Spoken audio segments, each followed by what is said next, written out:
Good afternoon, friends. I'm your host, Stephen Benoon, with 5 minutes left. And I want to share with you a very fascinating prophecy, Zechariah chapter 1. And we're going specifically, we're going to be looking at here, going all the way down here to verse 16.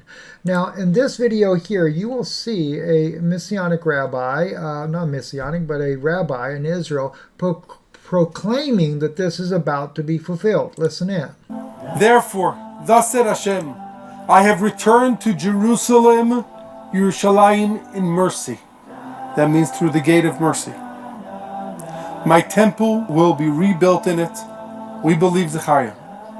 We know it's going to come, and we want it to come now. So this rabbi here very clearly testifying that the building of the temple according to Zechariah's prophecy is going to happen in the days we're living in now. But the question is it really going to happen now? It says here, therefore, thus saith the Lord, I return to Jerusalem with compassions. Now, they don't put the word will in there, and of course that is correct because it doesn't really, shouldn't even say I return to Jerusalem. It should say I returned to Jerusalem with compassions. My house should be built in it, saith the Lord of hosts, and a line shall be stretched forth over Jerusalem. We know this from the Hebrew right here.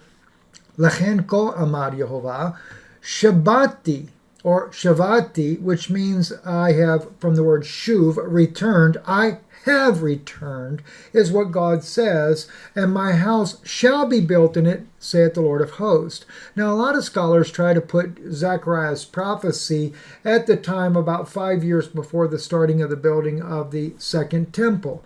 But in reality, we know that's incorrect because of Ezra chapter 5 and also because of Jesus' prophecy of Matthew 23.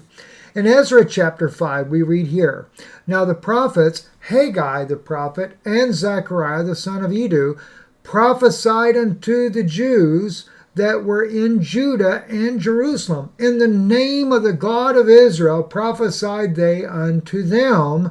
Then rose up Zerubbabel, the son of Shealtiel, and Yeshua the son of Josadak, and began to build the house of God which is at Jerusalem. They didn't even begin the construction until the prophecy, and of course the prophecy was in the name of the God of Israel. Okay, and what was that? Well, we know that's exactly what Zechariah did. He said, Ka omer Yehovah, that was thus saith Jehovah or Yehovah, Shabati, I have returned, and my house shall be built. There was your prophecy, and Ezra clearly telling you when it was fulfilled.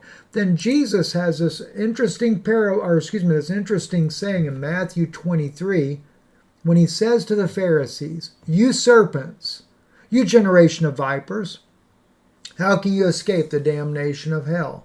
Wherefore, behold, I send unto you prophets and wise men and scribes. Some of them you shall kill and crucify. Some of them shall you scourge in your synagogues and persecute them from city to city, that upon you may come all the righteous bloodshed upon the earth, from the blood of righteous Abel, that's all the way back in Genesis, and to the blood of Zechariah, son of Barchias, whom you slew between the temple and the altar.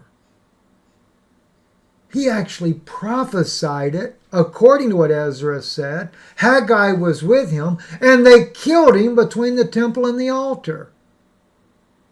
No wonder why Jesus said, Let all the righteous bloodshed come upon you.